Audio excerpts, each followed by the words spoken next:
Taylor Swift is a lot of things. A 12-time Grammy winner, a cultural icon, one of the most influential artists of this generation, possibly of the past 20 years. But one thing that she isn't, most likely, is gay.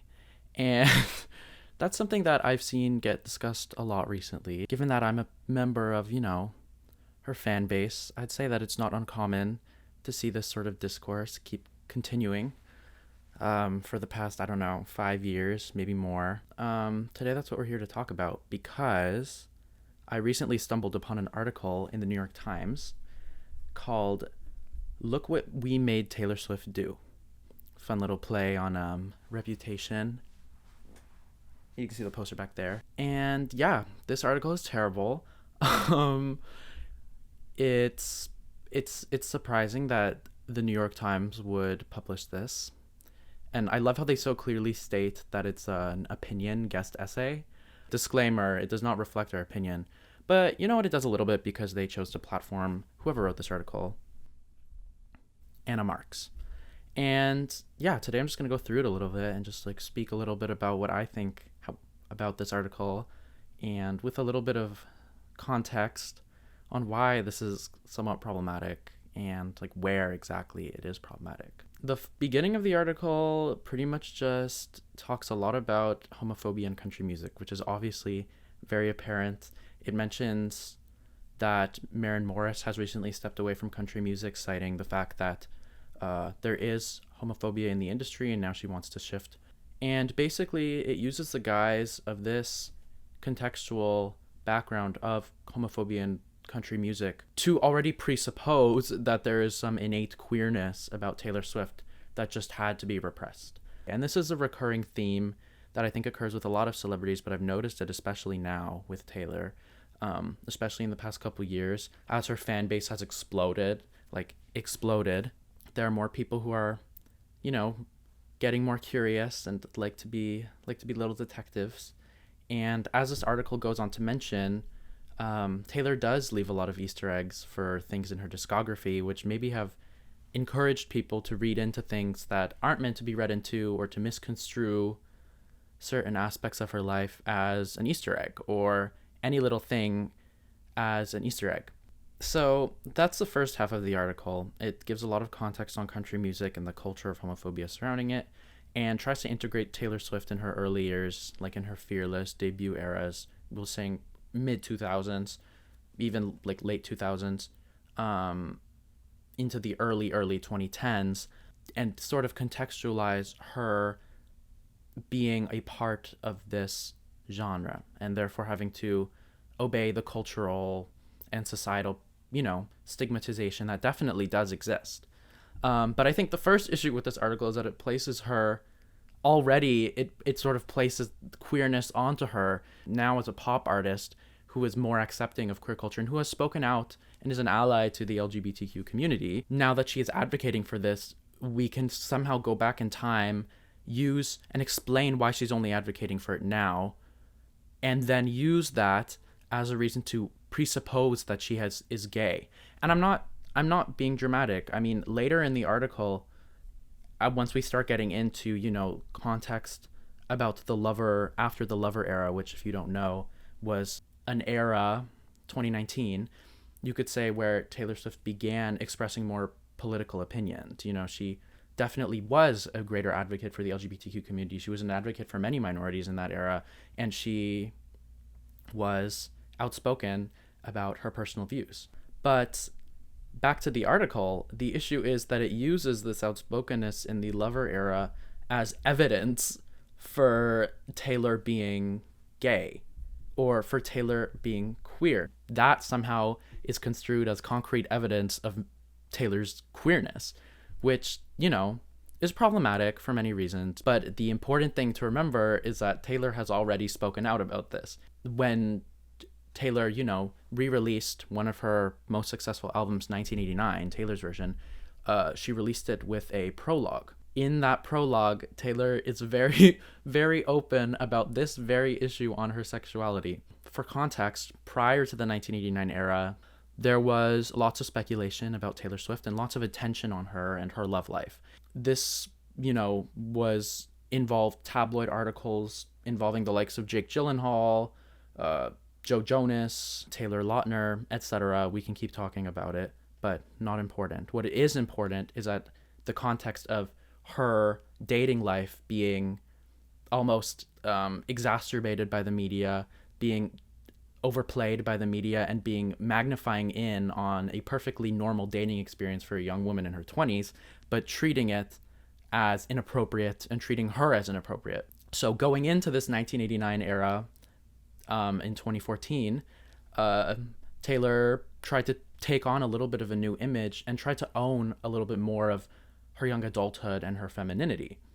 And she specifically mentions in this prologue that when she released 1989 TV, if I only hung out with my female friends, people couldn't sensationalize or sexualize that, right? I would learn later on that people could and people would. And honestly, I could end my opinion right here, because this is proof enough that Taylor is uncomfortable by this. Taylor recognizes that this is going on, that this investigation into her sexuality, into something so personal is going on, and into basically saying the fact that it does make her uncomfortable. This did happen. It's not just her saying this. I mean, when there were rumors about her and Karlie Kloss and the kiss at the club and stuff like that, I remember this, and yeah, it did get sensationalized by the media, and yes, it made her uncomfortable. And yes, I would bet that articles like these use this sort of evidence of allyship as a reason to speculate about her sexuality. This likely does make her uncomfortable as well. And frankly, I think a lot of people would agree with that. But besides for the fact that this is extremely invasive, I think it's important to talk about how this sort of affects the queer community in general, how all of this speculation about artists and their queerness, obviously focusing on Taylor Swift right now, affects the ability for celebrities to be allies, because nobody wants their sexuality to be speculated about, or I would assume that a lot of times people do not appreciate their sexuality being speculated about. I mean, we can talk about Kit Connor and what occurred with him, right? And the fact that he was basically outed by the internet, or forced to out himself. And this is sort of a similar path that we're going down with Taylor Swift. And I've seen articles and posts and tweets in the past stating that if Taylor Swift is not gay, then she is queer baiting. If Taylor Swift is not gay, then she is using the queer community to benefit herself.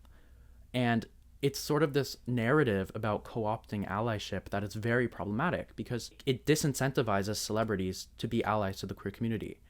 Why would somebody risk the sort of social backlash of being an ally, being a heterosexual ally, instead of saying nothing at all? Because once they do decide to be an ally, now they're put under this magnifying lens. Their entire life's putting under a magnifying lens.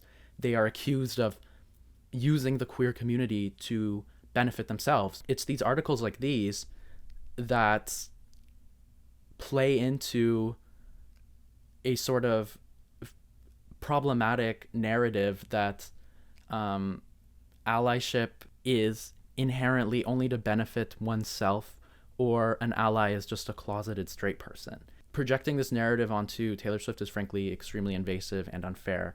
And, referring to what she said already about how this makes her feel, how the sensationalization and sexualization of her female friendships makes her uncomfortable, I highly doubt that Taylor Swift is leaving Easter eggs in her music that would allude to this if it already makes her uncomfortable that people are sexualizing and sensationalizing her female friendships. And that is exactly what this article and certain people have been doing for a few years now. And besides for this, just as a little side note, I find it extremely, I don't want to say amusing because it's not funny to me, but kind of ridiculous, the evidence that is used to apply this sort of label onto Taylor Swift through her discography. Yes, it is true that Taylor Swift leaves Easter eggs in her discography and leaves Easter eggs about release dates and leaves Easter eggs about a bunch of stuff relating to her music, which is quite normal. But what isn't normal is reading into an unfulfilled rhyme scheme in order to feed into this idea that this woman is queer because there was a rhyme that would have worked better. I didn't read the note on the Polaroid picture. They don't know how much I miss you. her instead of that pesky little you would rhyme.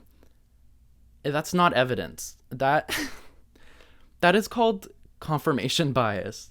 And I think a lot of what is going on right now is confirmation bias. When you believe in something so much that it sort of skews the objective viewpoint on pieces of evidence and pieces of information so that you mold them in your mind and your argumentation to fit an argument, to fit a support for what you already currently believe.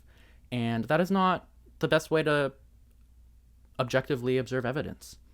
It just isn't. I just feel like a lot of these are reaches, and while it's fair to say that you can interpret it this way, it is not fair to, take it as a fact.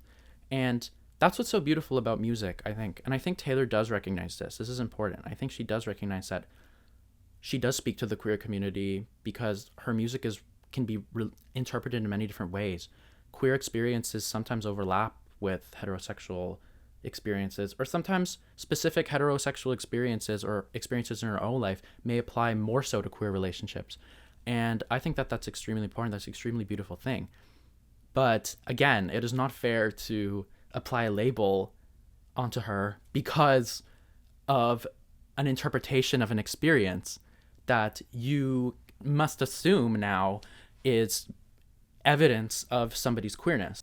Another thing that I find funny in this article, and honestly somewhat hypocritical, is around the middle of the article, the author starts to go into how the media sensationalized Taylor's love life, which I mentioned previously, and which I completely agree with. But what this doesn't recognize is that by writing this article, the author is sensationalizing her love life in, I would argue, a worse way. You're speculating on her sexuality with little to no evidence, and almost take it a step further than speculating and sort of assigning this label to her without any of her opinion or input, and even against what she's previously stated, which is that the sensationalization and sexualization of her with her female friendships makes her uncomfortable. Feverish discussions of her escapades with the latest yassified London boy or mustachioed Mr. Americana fuel the tabloid press, and embarrassingly, much of traditional media that courts fan engagement by relentlessly, unquestioningly chronicling Miss Swift's love life, which is exactly what you are doing. But I would reword it a bit to say relentlessly, unquestioningly spectating on Miss Swift's sexuality, which she has seemed to make very clear. Taylor has previously stated that she is an ally, and you know what? Reading into the Lover era especially, those lyrics, and taking it as allyship is completely fair, and that is the way it is intended to be consumed. It was not intended to be consumed as signs that Taylor herself is gay, and that she is repressed, and that we need to tell her how she should go about coming out, when there's likely nothing to come out about. And the speculation about her background and giving all these reasons as to why Taylor Swift is gay, but she just hasn't been able to say it yet, is extremely misguided. And Taylor Swift herself has said, it is extremely, it is great that I get to advocate for a community that I am not a part of. And I will find that quote later. But I remember explicitly her saying that it is great for her to advocate for a community that she is not a part of. And she said this in 2019. She was free from her record label. She had already moved into pop. She'd seen that it was, it didn't completely hinder her or take away her entire fan base. She was free enough to be an ally to gay people. And she states explicitly that she wants to advocate for a community that she is not a part of. It's important that we respect her privacy, we respect her word, that we take a step back and listen. And I understand that it's fun to read into things. It's fun to do little investigative work. As a Swiftie, I have found it interesting to see how people decode Easter eggs about music and about release dates and about, re-recordings, and especially recently with all of that going on. But it is not appropriate to speculate on her sexuality. And I think when that has wider implications on gay people, queer people, the LGBTQIA community as a whole, that's when it becomes an issue. And that's when articles written like this really begin to affect an entire community and begin to affect the progression of allyship, because it co-opts allyship into either you're gay or you're not gay and you're using queer people for your own benefit, which, you know, turns people away who aren't part of the community to feel like they should be supporting it. Regardless, I don't know Taylor's sexuality. None of us likely know Taylor's sexuality. And frankly, it is not our business to be speculating on it and sensationalizing it for the purpose of content. Honestly, that's what it is. It's for the purpose of engagement, and it's for the purpose of content. I guess the New York Times is monetizing on it, obviously, and then going on to portray this opinion piece as some sort of revolutionary piece of queer media. Frankly. Anyways, that's just my opinion on this stuff. I mean, people have a right to their opinions. I do personally think that it is problematic, this article, for one, but just this whole trend recently of reading into Taylor and other celebrities' queerness, and sort of, I think it speaks to a message about how this sort of co-opts allyship. We need support from people who are outside of the community, and we cannot be making it more difficult, which is, I think, what this sort of Taylor Swift, Gaylor, you know, fan base and movement is doing to the community. And that is unfortunate. I think overall, it was a good thing to talk about, and I'm happy that I did. So have a great rest of your day, and stay straight or gay, or everything in between.